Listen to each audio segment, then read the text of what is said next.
여러분 안녕하십니까? 코로나19 KBS 통합뉴스룸 5시 뉴스입니다. 문재인 대통령이 올해 국정 운영 방향을 담은 신년사를 발표했습니다. 전 국민 코로나19 백신 무료 접종 계획을 밝히면서 온전한 일상을 되찾고 빠른 경제 회복을 약속했습니다. 우수경 기자의 보도입니다. 문재인 대통령은 무엇보다 코로나19 극복 의지를 확고히 했습니다. 우리는 함께 코로나를 이겨낼 것입니다. 2021년은 우리 국민에게 회복의 해, 포용의 해, 도약의 해가 될 것입니다. 온전한 일상 회복을 약속하면서 다음 달 시작되는 코로나 백신 접종을 전 국민이 무료로 받도록 하겠다고 밝혔습니다. 빠르고 강한 경제 회복도 언급하면서 올 상반기 코로나 이전 수준으로의 회복을 약속했습니다. 3차 재난지원금 지급과 함께 110조 원 규모의 공공과 민간 투자 프로젝트를 속도감 있게 추진하겠다고 밝혔습니다. 30조 5천억 원의 일자리 예산을 1분기에 투입하고 취약계층을 위한 직접 일자리 104만 개도 약속했습니다. 특히 상생을 강조하며 한국판 뉴딜의 중심을 지역균형 뉴딜에 두겠다고 말했습니다. 주거 문제와 관련해서는 송구한 마음이라고 밝혔습니다. 대책 마련에 주저하지 않겠다며 다양한 주택 공급 방안을 신속히 마련하겠다고 약속했습니다. 올해도 한반도 평화 프로세스의 변함없는 추진을 강조했습니다.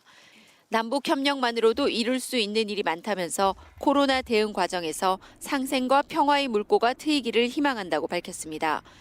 특히 미국 바이든 행정부 출범에 맞춰 남북미 관계 대전환을 이루도록 마지막 노력을 하겠다고 말했습니다. 언제든 어디서든 만나고 비대면의 방식으로도 대화할 수 있다는 우리의 의지는 변함없습니다. 문 대통령은 지난해는 위기에 강한 나라 대한민국을 재발견한 해였다며 올해는 코리아 프리미엄 시대로 나아가는 선도국가 도약의 길을 향하겠다고 강조했습니다. KBS 뉴스 우수경입니다. 문재인 대통령의 신년사에 대해 여야의 반응은 엇갈렸습니다. 민주당 최인호 수석 대변인은 서면 논평에서 문 대통령이 제시한 혁신적 포용 국가 등 국정 운영 기조를 여당이 적극 뒷받침하겠다고 밝혔습니다. 국민의힘 배준영 대변은 논평을 통해 현 시국에 대한 반성 없이 처음부터 끝까지 튼튼하지 않은 낙관론에 기대고 있다고 평가했습니다. 코로나19 신규 확진자는 451명을 기록했습니다. 방역당국은 코로나19 확산이 완만한 감소세를 보이고 있다고 밝히면서도 지역사회 감염 등 불안 요인들은 여전하다고 밝혔습니다. 김민경 기자의 보도입니다. 방역당국은 국내 발생 확진자가 최근 일주간 하루 평균 738.1명으로 전주 대비 20.7%가 감소해 2주 연속 감소 추세라고 밝혔습니다. 확진자 발생이 완만한 감소세를 보이고 있지만 불안 요인들은 여전하다는 게 방역당국의 판단입니다. 특히 확진자 감염 경로 중 최근 일주일 동안 26.2%가 조사 중으로 접촉자 파악이 부족한 부분이 있어 지역사회 감염 위험이 상존한다고 설명했습니다. 지역사회 내 숨은 감염원이 존재함에 따라서 이에 따른 지역사회 전파 위험이 아직도 상존하고 있는 상황입니다. 이 밖에도 감염 취약시설의 유행 지속과 변이 바이러스 확산, 계절 위험 요인 등을 유행 위험 요인으로 꼽았습니다. 코로나19 백신 접종과 관련해선 방역당국은 우선 접종 대상자가 3,200만 명에서 3,600만 명 정도가 될 것으로 추정한다고 밝혔습니다. 우선 접종 대상자는 의료기관 종사자와 집단시설 생활자, 65세 이상 노인, 성인 만성질환자 등입니다. 우선 대상자의 구체적인 명단과 규모는 지자체와 관계부처 등을 통해 받고 있다고 덧붙였습니다. 이와 함께 식품의약품안전처는 국내에 가장 먼저 도입되는 백신인 아스트라제네카 백신에 대해 전체적인 예방 효과 및 접종 용법, 용량의 타당성을 자세히 검토하고 있습니다. 또 아스트라제네카 국내 생산 업체에 대한 현장 실태 조사를 이달 중에 실시해 제조 품질 관리를 평가할 예정입니다. 한편 정세균 국무총리는 오늘 중앙재난안전대책본부 회의에서 다음 주부터 적용할 사회적 거리 두기 단계 조정 방안을 이번 주에 의논하고 결정해야 한다고 말했습니다. 특히 정 총리는 거리 두기 단계의 가장 중요한 기준은 이행과 실천, 현장의 수용성이라고 강조했습니다. KBS 뉴스 김민경입니다.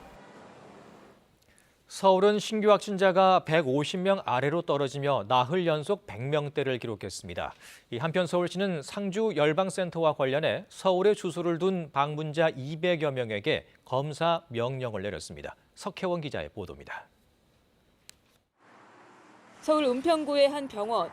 이곳에서 지난 4일 관계자와 보호자 등 2명이 양성 판정을 받은 이후 지금까지 모두 12명이 누적 확진됐습니다. 역학조사 결과 최초 확진된 병원 관계자로부터 환자와 보호자에게 전파된 것으로 파악됐습니다. 강동구 소재 요양병원에서도 지난 6일 환자와 보호자 등 2명이 확진된 후 지금까지 11명이 양성 판정을 받았습니다. 해당 병원은 샤워실을 함께 사용하며 휴게실에서 간병인과 보호자의 동선이 겹치고 정수기를 공동 사용한 것으로 확인됐습니다. 병원과 요양병원 등에서 집단 감염이 이어지며 서울에서는 어제 하루 141명의 신규 확진자가 발생했습니다. 133명의 환자가 발생한 지난해 11월 24일 이후 가장 낮은 수치입니다. 다만 지난주 서울 지역 확진자 중 29.4%는 정확한 감염 경로를 확인 중이고 무증상자 비율도 35.6%로 여전히 높은 수준입니다. 서울시 신규 확진자가 100명에서 200명으로 완만한 감소 추세를 보이고 있습니다.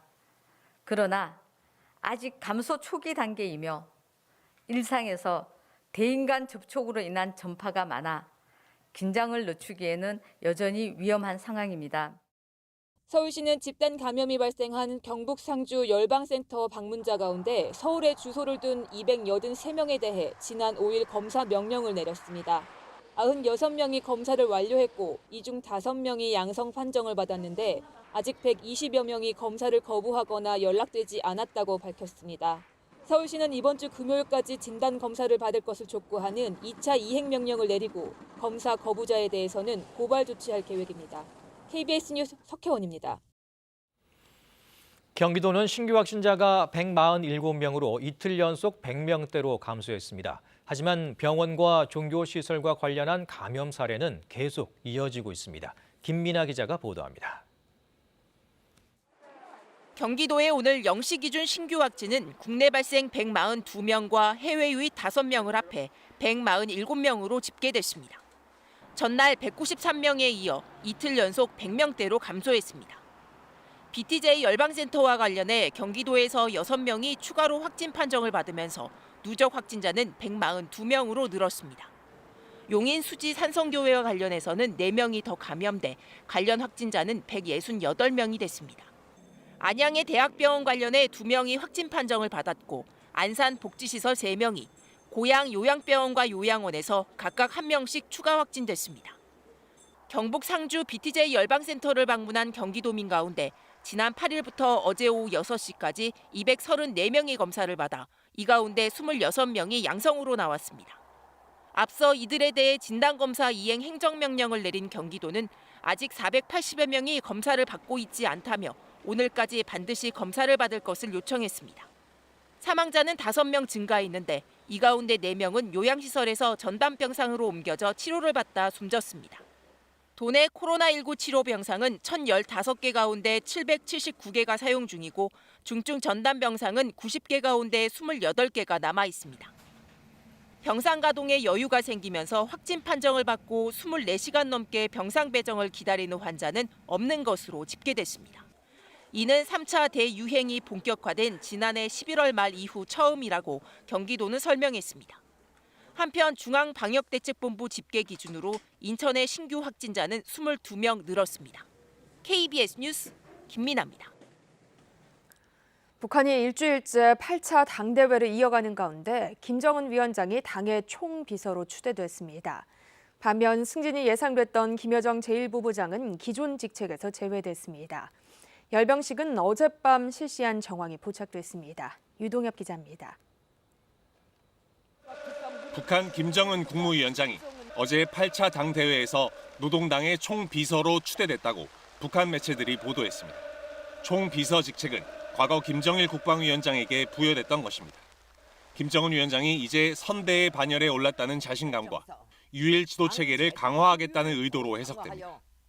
우리 당과 인민을 승리와 영광의 한 길로 줄기차게 이끄실 분은 오직 경애하는 김정은 동지밖에 없다는 엄연한 역사의 진실에 한결같이 공감했습니다.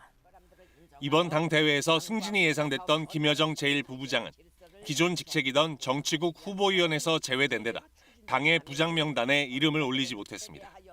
그럼에도 직책과 무관하게 김여정의 정치적 위상은 공고하다는 분석이 많습니다. 김정은 위원장의 현지 지도 때마다 그림자 수행을 해온 조용원은 정치국 상무위원으로 선출돼 권력 서열 5위 안에 진입했습니다. 대미, 대남 협상을 맡아온 인사들의 이동도 있었습니다. 미국과의 협상장에 나섰던 최선희 외무성 1부상은 강등됐고 하노이 회담 뒤 경질됐던 김영철은 대남 사업을 맡는 통일전선 부장으로 복귀했습니다. 북한의 당 대회는 오늘이 7일째 이어지고 있는데 어젯밤에는 열병식을 실시한 정황이 우리 군에 포착됐습니다. 규모는 지난해 10월 열병식보다 다소 축소된 것으로 보이는데 군 당국은 어젯밤 행사가 예행 연습이었을 가능성을 포함해 분석하고 있습니다. KBS 뉴스 유동엽입니다. 은행권의 개인 신용대출 잔액이 올해 들어 빠르게 늘어나면서 금융감독원이 긴급 점검회의에 나섰습니다. 금감원은 오늘 오후 주요 은행 여신 담당 부행장들과 화상회의를 열고 신용대출 증가 추세에 따른 원인을 점검했습니다. 지난 7일 기준 KB국민과 신한 등 5대 시중은행의 신용대출 잔액은 올 들어 4영업일 만에 4,534억 원이 늘어난 것으로 집계됐습니다. 미국 의회 난입 사건의 용의자들에 대해 테러 혐의로 수사가 진행되고 있습니다. 민주당이 트럼프 대통령 탄핵을 추진하는 가운데 공화당에서도 대통령 사퇴론이 확산하고 있습니다. 이호을 기자입니다. 진입을 막아서는 경찰에 시위대 무차별 폭력이 시작됩니다. 바닥에 쓰러진 경찰관에게 주먹질은 물론 깃발 등으로 내려칩니다. 지난 6일 의회에 난입한 시위대가 경찰에 폭력을 행사하는 장면이 고스란히 담겼습니다. 경찰은 수집한 영상을 분석해 폭력 용의자들을 추가 기소했습니다. 특히 국방부까지 나서 25건 이상의 테러 혐의를 적용해 수사를 벌이고 있습니다. 트럼프 대통령의 탄핵을 추진하는 민주당 움직임도 빨라지고 있습니다. 민주당 소속 하원의원 195명이 이미 탄핵 소추안 발의에 서명했다고 블룸버그 통신이 전했습니다. 낸시 펠로시 하원의장은 행정부에 수정헌법 25조를 발동해 트럼프 대통령의 직무 박탈을 촉구하는 결의안을 현지 시간 월요일 추진하겠다고 밝혔습니다. 만약 펜스 부통령이 거부한다면 이르면 12일 탄핵안 표결에 나서겠다고 말했습니다. Well, I like the 25th Amendment because it gets rid of him. He's out of office. But there is strong support in the Congress for impeaching the president a second time. 공화당 내부에서도 트럼프 대통령 탄핵에 동조하는 의원들이 점차 늘고 있습니다. Well, I think the best way for our country, Chuck, is for the president to resign and go away as soon as possible. 의회 난입 사태에 책임을 지고 사임한 의회 경찰국장은 사건 당일 윗선으로부터 주방위군 지원 요청을 5차례나 거절당했다고 주장했습니다. 레리 호건 메릴랜드 주지사 역시 당시 주방위군 투입 준비를 마쳤지만 연방정부의 출동 승인이 90분이나 지연됐다고 밝혔습니다. 퇴진론이 거세지고 있지만 트럼프 대통령은 국경장벽 건설 현장 방문 등 임기 마지막 일정을 소화할 예정이라고 현지 언론은 전했습니다. KBS 뉴스 이호울입니다. 이른바 정인이 사건과 관련해 아동인권단체들이 경찰청장과 복지부 장관에게 철저한 진상조사와 관련자 문책을 요구했습니다. 한국미혼모 지원 네트워크 등 아동인권단체는 오늘 서울 여의도 국회 앞에서 기자회견을 열고 이번 사건은 아동보호체계의 무능함을 다시 한번 보여주고 있다면서 대책 마련을 촉구했습니다. 이들은 또 아동학대 대응체계 등과 관련해 경찰청장과 복지부 장관에게 공개 질의를 하고 18일까지 공개 답변을 요구했습니다. 코로나19 소식 이어갑니다. 경남 진주국제기도원에서 코로나19 집단 감염이 발생했습니다. 진주시는 해당 기도원을 폐쇄하고 신도와 방문자들을 찾아 전수검사를 하고 있습니다. 취재 기자 연결합니다. 네, 윤경재 기자, 자세한 상황 전해주십시오. 네, 경남 진주시 상봉동의 진주국제기도원에서 오늘 코로나19 확진자 29명이 나왔습니다. 어제 확진 판정을 받은 경기 남양주와 부산의 확진자가 이 기도원을 방문한 것으로 확인됐습니다. 남양주 확진자가 지난 3일부터 엿새 동안 이 기도원에 방문해 강의를 했고 부산 확진자도 지난 3일 이 기도원을 방문했습니다. 경상남도 방역당국이 남양주와 부산 확진자의 이동 경로를 통보받아 어제 역학조사를 시작했는데요. 지난 3일부터 8일까지 방문자 명단 180명 가운데 32명을 검사해 29명이 양성 판정을 받았습니다. 연관성이 드러난 기존 확진자까지 진주국제기도원 관련 확진자는 현재까지 모두 34명입니다. 기도원에서 아직 검사를 받지 않은 148명에 대한 전수조사는 어려움을 겪고 있습니다. 방문 사실을 부인하고 휴대전화 전원을 차단하거나 아예 전화를 받지 않는 등 검사를 거부하는 사례가 많은 것으로 전해졌습니다. 네, 그런데 이 기도원이 방역당국의 지도 점검에도 불구하고 대면 예배를 이어왔다고요? 네, 진주시는 진주국제기도원에 대해 지난해 말부터 지도 점검을 해왔습니다. 하지만 이 기도원은 수차례 지도나 경고에도 불구하고 대면 예배를 강행해 지난달 30일 과태료 처분을 받았습니다. 그런데도 20명 넘는 규모의 대면 예배를 계속해 진주시와 경찰이 지난 5일 강제 해산과 방문 차단 조치를 하기도 했습니다. 진주국제기도원은 미등록 종교시설로 신도수가 80명 안팎이고 최근 한 달여 동안 진주와 다른 시도 지역 출입자가 모두 180명으로 확인됐습니다. 진주시는 해당 기도원을 폐쇄 조치하고 오늘 안으로 모든 방문자에 대해 진단검사 행정명령을 내렸습니다. 진주시는 또 내일 새벽 0시부터 오는 18일까지 일주일 동안 사회적 거리두기를 2.5단계로 격상하기로 했습니다. 지금까지 경남도청에서 KBS 뉴스 윤경재입니다. 현대차 아산 공장에서 생산직 직원 1명이 코로나19에 확진돼 일부 생산 라인 가동이 오늘 아침부터 9시간가량 중단됐습니다. 오후 3시가 넘어서야 정상화됐는데요. 취재 기자 연결합니다. 네, 이정은 기자, 자세한 소식 전해주시죠. 네, 현대차 아산 공장에서 생산직으로 근무하는 40대 직원이 어제 코로나19 양성 판정을 받았습니다. 이에 따라 현대차 아산 공장은 확진 직원이 근무했던 생산 라인의 가동을 오늘 아침 6시 45분부터 9시간가량 중단했습니다. 공장 측은 곧바로 확진자 동선을 소독했고 방역당국과 협의해 오늘 3시 반부터 공장 가동을 정상화했습니다. 작업자끼리 3m가량 떨어져 근무하는 생산 라인 특성상 밀접 접촉자는 거의 없는 것으로 파악됐습니다. 그러나 공장 측은 선제적으로 직원 60여 명을 진단 검사했습니다. 현대차 아산 공장은 지난해 11월에도 생산직 직원이 확진돼 엔진 생산 라인 가동이 일시 중단됐었습니다. 이번에 확진된 직원은 지난 8일 친형과 접촉했는데 친형이 이튿날인 그제 자발적 검사에서 양성 판정을 받았습니다. 공장 직원의 친형은 방역당국 역학조사에서 전국적으로 연쇄 감염이 확산하고 있는 경북 상주의 종교시설에 방문했던 것으로 파악됐습니다. 이 밖에 충남 천안에서 외국 식품 판매점 관련 연쇄 감염으로 1명이 추가 확진되는 등 천안과 보령, 아산에서 산발적인 감염이 잇따랐습니다. 지금까지 대전에서 KBS 뉴스 이정은입니다. 코로나19로 피해를 입은 소상공인에게 최대 300만 원씩 주어지는 버팀목 자금이 오늘 오후 1시 20분부터 지급되기 시작했습니다. 버팀목 자금 대상자 276만 명 중 오늘은 143만 명에 대해 순차적으로 문자 메시지가 발송되고 있습니다.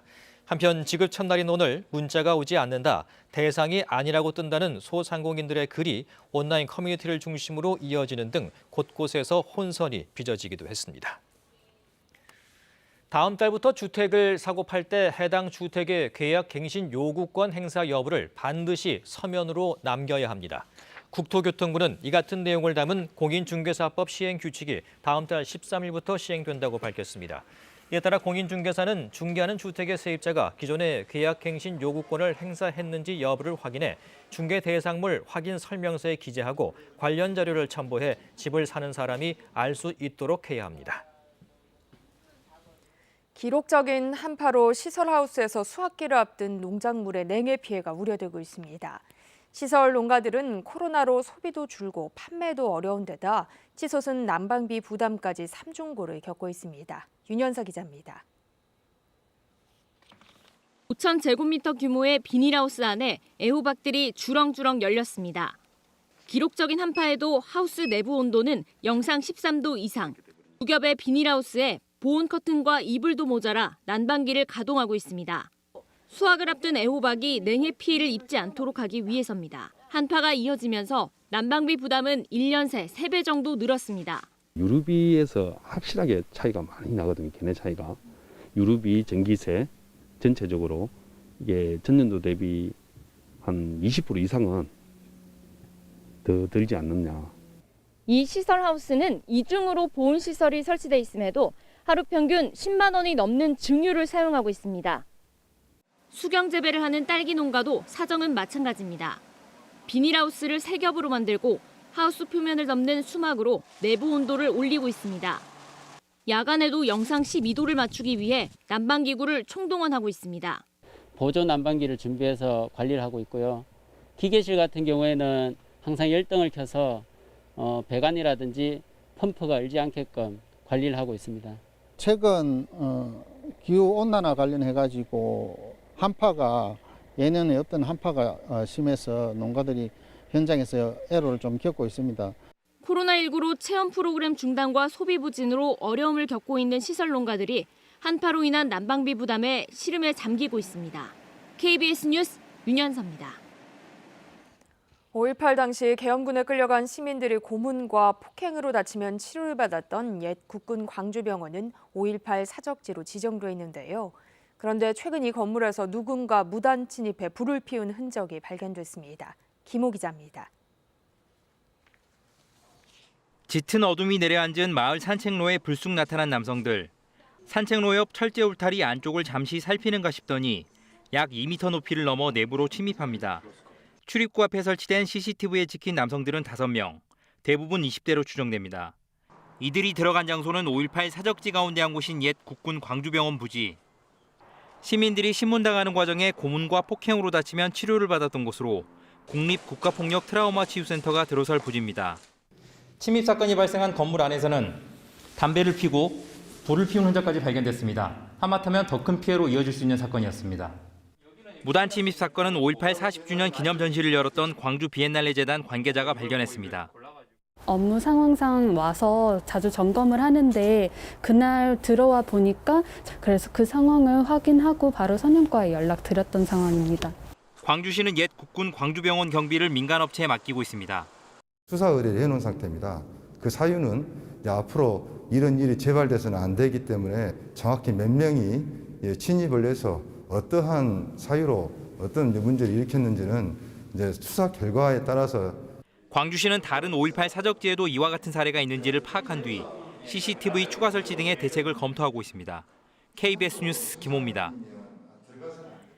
한류 열풍에 힘입어 동남아 국가에서 우리 과일이 인기를 끌자 중국산 과일들이 한국산으로 둔갑해 팔리고 있습니다.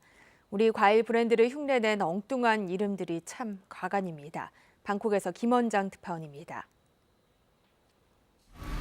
방콕 최대 청담을 도매시장입니다. 신선한 배, 누가 봐도 우리 배 같지만 중국산입니다. 포장지는 분명 신고배인데 원산지를 보면 역시 중국산입니다. 그런데 한국산으로 팔립니다.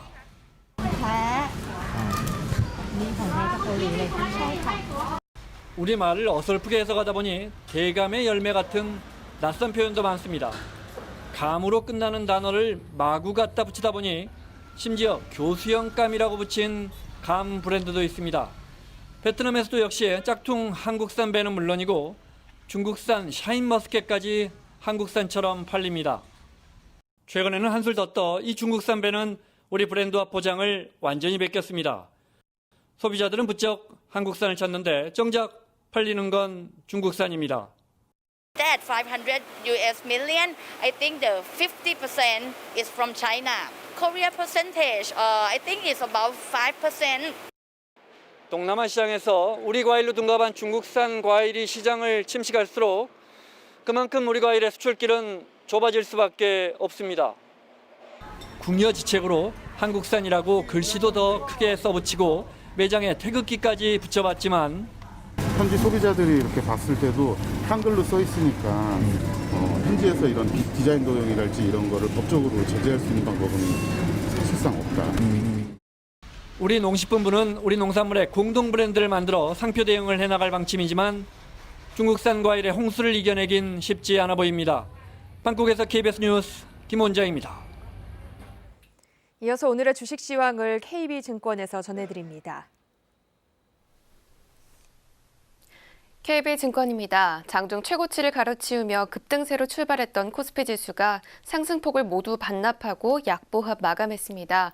코스닥도 기관의 단독 팔자에 1% 넘게 하락했습니다. 오늘 코스피 지수는 3.73포인트 하락한 3,148.45에 코스닥은 11.16포인트 내린 976.63에 마감됐습니다. 오늘 시장은 차익 실현 매도에 따른 극심한 변동성 속에 대형주를 중심으로 쏠림 현상이 나타났습니다. 코스피는 개인이 4조 4천억 원 이상의 사상 최대 규모 매수에 나서며 장중 3,260선을 넘어서기도 했지만 빠르게 오름폭을 모두 반납하고 소폭 하락했습니다. 시가총액 최상위 종목을 제외한 대부분이 내린 가운데 삼성전자가 인텔의 반도체 칩 수주 전망에 2% 넘게 올랐고 현대차는 애플카와의 협업 기대감에 시가총액 4위에 올라서는 등 그룹주 전반이 강세였습니다. 카카오가 자회사 상장 기대감에 신고가를 경신했고 한편 쿠팡이 미국 나스닥 예비심사를 통과한 것으로 알려지며 쿠팡 관련주가 상승했습니다. 오늘 원달러 환율은 7원 50전 오른 1,097원 30전에 거래를 마쳤습니다. 지금까지 KB증권이었습니다. 오늘 전반적으로 흐린 날씨가 이어지고 있습니다. 경남 해안과 제주도를 시작으로 밤부터는 서해안 지역에 눈이나 비가 내리겠는데요. 제주도는 내일 낮에도 비나 눈이 내리는 곳이 있겠고요. 산간 지역은 최고 15cm가량의 많은 눈이 예상됩니다. 또 서해안 지역에서도 1cm 안팎의 눈이 내일 새벽까지 이어지겠습니다. 오후부터는 따뜻한 서풍이 불어들어오면서 눈구름이 만들어지겠습니다. 중부와 경북 지역에 눈이 내리겠는데요. 강원 영서와 충북, 경북 북부 일부 내륙 지역에서는 최고 5cm가량의 눈이 예상됩니다. 추위는 내일 아침까지도 여전하겠습니다. 영하 10도 안팎까지 떨어지겠는데요. 하지만 낮에는 기온이 오늘보다 높겠고 특히 영상권으로 진입하면서 평년 수준 가까이 기온이 오르겠습니다. 이번 주는 지난주보다 확실히 추위가 풀릴 것으로 전망됩니다. 내일 아침 기온은 서울이 영하 8도, 청주 영하 9도, 광주 영하 6도, 대구 영하 7도 등으로 오늘과 비슷하거나 조금 높겠습니다. 낮 기온은 서울, 청주 2도, 광주 4도, 대구는 5도 등으로 오늘보다 2도에서 5도 정도 높겠습니다. 바다의 물결은 남해상을 중심으로 높게 일겠습니다. 영서 지역은 모레 새벽까지 비나 눈이 내리겠습니다. 주 후반에 중부와 전북 지역에 비나 눈이 내릴 것으로 보입니다. 날씨였습니다. 코로나19 통합뉴스룸은 7시 뉴스에서 이어집니다. 시청해주신 여러분 고맙습니다.